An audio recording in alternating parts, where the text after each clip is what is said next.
In London, joining us now is Grahame Morris. He is a member of the Labour Party in the British Parliament, and he presented the motion for Palestinian statehood in the House of Commons. Mr. Morris, welcome to the show. Good evening. Well, the vote has been taken, but I'm wondering what effect it's going to have, because the Israelis have dismissed it as non-binding, and it does not really change British policy. So what's the point? Well, I do think it's deeply significant.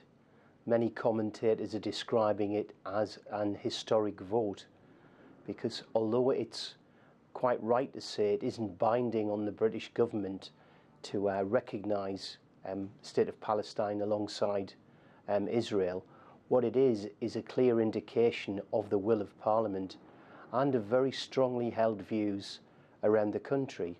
So I do think that politicians who ignore it are being foolish, and in terms of the signal it sends internationally, that Britain and the British Parliament are very much signed up to ensuring that there will be a two-state solution. I think it sends a strong message to Israel too.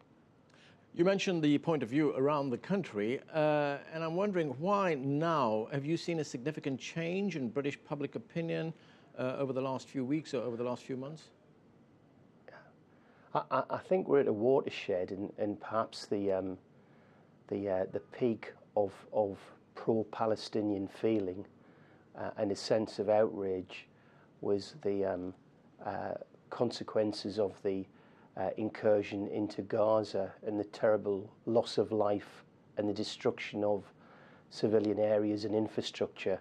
And those images were very powerful, and I think it brought, well, tens and even hundreds of thousands of people onto the streets to demonstrate in an outpouring of emotion, and perhaps a willingness to engage in the process and realise that, you know, we can't just allow the peace process to be stalled by intransigence.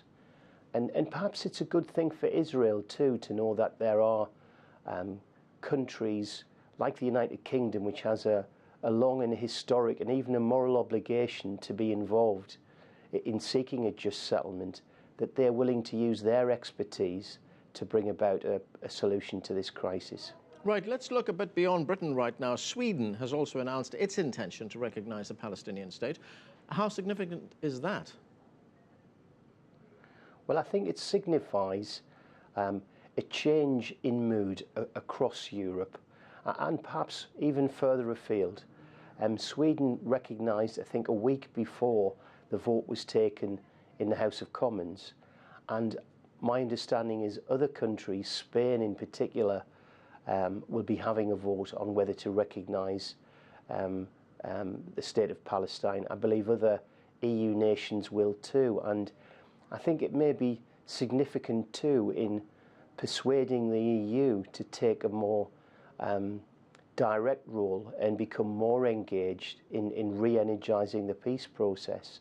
So I think these are all very positive moves, and I do think that people of goodwill can take heart from this. And I certainly want to send a message as well to the Palestinians who've been struggling for so many decades in order to achieve a just and equitable solution, that, you know, their struggles aren't in vain, and people do recognise across Europe and in the United Kingdom that they should have justice and they should have a state, and that isn't to disregard the legitimate rights of Israelis to security, but the Palestinians have rights too, and they must be recognised.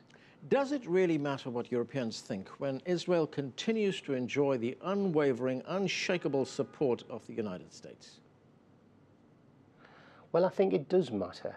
I think it does matter, and I think perhaps the Americans will also reflect on this change of mood, because certainly within the last 2 years, or maybe even a shorter time frame, the mood amongst the general public has changed.